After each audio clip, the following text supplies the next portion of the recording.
look at this opportunity as well. And the last one, the last revolution, the fifth revolution, that's also unfolding in Telangana. India is hugely reliant on imports for edible oils, and we want to change that. We have set on ourselves an ambitious target of 20 lakh acres under cultivation for palm oil. Oil palm revolution is typically called the yellow revolution. Now this yellow revolution is also unfolding in Telangana. We are offering tailor-made incentives to those farmers who are wanting to get into this field. We are also offering incentives to those who want to come forward and set up oil palm factories in Telangana. So with these 5 revolutions, green, blue, pink, white and yellow, Telangana's rural hinterland is also going to see an explosion of industrialization. And I urge all of you, promising entrepreneurs, settled entrepreneurs and enterprises in this room, industrialists in this room, to start looking at opportunities in the hinterland as well. Of course, life sciences is exciting, technology is exciting, electronics, textiles, garments is exciting, aerospace is equally exciting, logistics, education, there's a number of other fields which are exciting. But I think these 5 revolutions together between them have the potential to create opportunities for millions and millions of youngsters. And to harness all these 5 rural revolutions, like I just mentioned, Telangana is also creating special food processing zones, like how we have ITCZs in Hyderabad. We are creating special food processing zones with customized incentives. So those of you who are interested, I remember a day when I was a kid in school, when Hyderabad was the nutraceuticals capital of the country. I remember कि हमें एक बार excursion पे ले गए थे, बस में बैठ के हम लोग गए थे, शायद काटेदान था या कुछ और था या उपल था, याद नहीं है। एम्प्रो बिस्किट फैक्ट्री गए थे हम लोग, पता नहीं एम्प्रो है कि नहीं, आज याद भी नहीं है। जाते ही वहां पे पूरा खुशबू, बिस्किट वाला खुशबू आने लगा, अच्छा लगा। आज कहीं वो खुशबू नहीं मिलती है। तो my point is, we had our strength, we had our presence in nutraceuticals in a big way. We need to find it again. We need to start latching on to those opportunities as well. The last thing I'll say, of course, it's easy to criticize, it's easy to say a lot of things. India as a country needs to prosper, needs to grow. But if it needs to grow, then union government also needs to start looking at performing states, looking at states that are doing well, encouraging them, because ultimately India is a union of states. India, as defined by the Constitution, by the way, this is not my definition, is a union of states. And a federal republic, unless we play to our strengths, unless we empower our states, unless we incentivize performing states and also encourage non-performing states, we would be doing a great disservice to the ambition that we have for ourselves. You know, it's all good to give beautiful slogans. Make in India is a good slogan, but has it translated into reality? I had a meeting with the All India Medical Devices Association as part of the BioAsia program. The gentleman who heads AIMED, his name is Dr. Rajiv Nath. He told me, sir, we had 1,200 units in the past. Now 600 have shut down. We only have 600. We need to ask ourselves some hard questions. We need to introspect. We need to start asking questions such as, why is it easy for us to manufacture in China, import it thousands of kilometers, still sell them cheaper than our manufacturing, than locally manufactured goods? We need to have commonsensical answers to that. What about our duty structures? What about the availability of raw material? What about our illogical, conditions that we, not conditions, but in fact roadblocks that we put in the way of our entrepreneurs prospering and competing with the rest of the world? My humble request through this forum to all the industry here, to the people who have the ears and who have the ability to get an audience with Prime Minister and others, please tell them that there are states that are doing well, and if only the rest of India can possibly also do equally well, we would have already been a 5 trillion economy. If the rest of India actually did as well as Telangana did, I'll back it up with numbers. When we started our journey in 2014, our per capita was 1,24,000 rupees. Today, our per capita is 3,17,000 rupees. Our gross state domestic product back in 2014 was 5,06,000 crores. Today, it is 13,27,000 crores. On both these counts, we have risen. We have enhanced by 155 and 162%. The rest of India, unfortunately, did not do as well as we did. If only If only the rest of India did as well, we certainly would have reached the ambition of 5 trillion target in 2022 itself. Unfortunately, even though we are a performing state, we are penalized.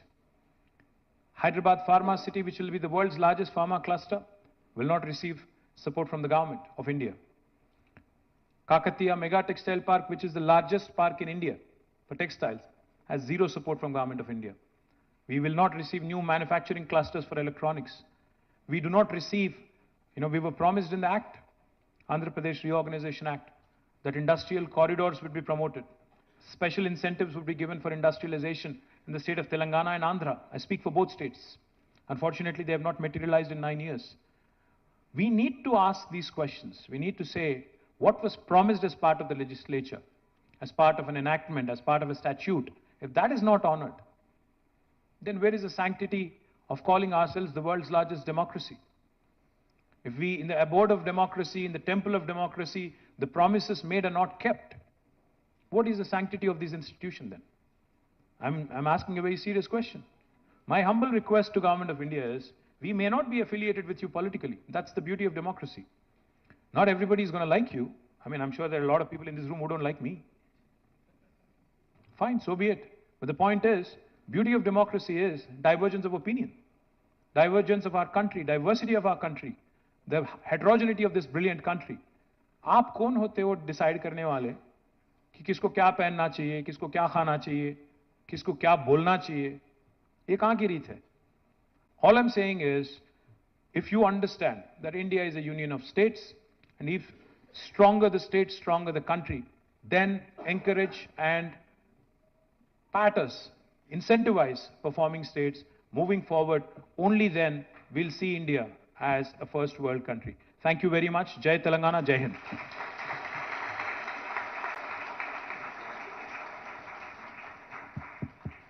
Thank you so much, KTR Garu. May I now request Vice Chairman Shri Shekhar Reddy Garu to propose a vote of thanks.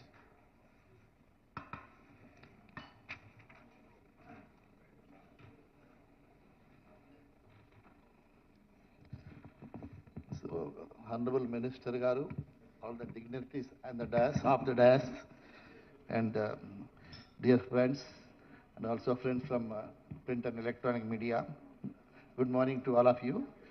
Sir, we may say many things, we may get good policies, but today's big story is the demonstration of Mr. Jacob's story, how you have provided him, facilitated him to start. I think big applause to the KTR Garu. So thank you very much, sir, for spending your time and gracing this occasion, and also distributing the awards, state awards, and also Haritaharam, sir. And definitely today's event will inspire many entrepreneurs to come to Telangana and start new investments. And also this message, what KTR Garu demonstrated here today, Mr. Jacob's story of how he has invested, I think it will reach billions of people globally. The success story of how Telangana government is doing business. So, and definitely, sir, with all the under your leadership, many hubs have created. I hope recently you have launched the mobility hub also will definitely come in a big way to Hyderabad. And sir,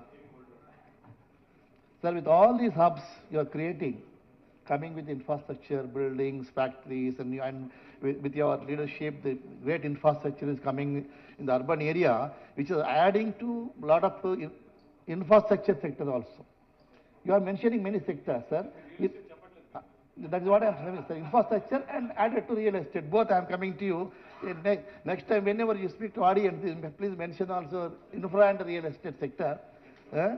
So that is where, because almost 250 ancillary industrial estate like cement, steel, paints are surviving on that, and huge employment also, sir.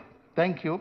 And Jay sir, thank you very much for your always continuing support through CII. Thank you very much for your presence. Sushitra ji, thank you very much. Dikshit ji, it is all credit goes to you. Under your leadership, the successful event has happened. Thank you. Jacob Saab, thanks for coming to Jacob Garu. Hello, sir. Thank you very much for coming to Telangana, and your message will, I think, spread across the globe. Thank you very much for your good words. Then I thank you all the delegates, industry, academic, government agencies, representatives from the consulates and media present in this program, both in the presence and physical presence, also virtually over CII Hive platform, without which this conference would not have been possible. I once again thank all our esteemed dignitaries on the dais, faculty members and dignitaries who have joined us for this conference.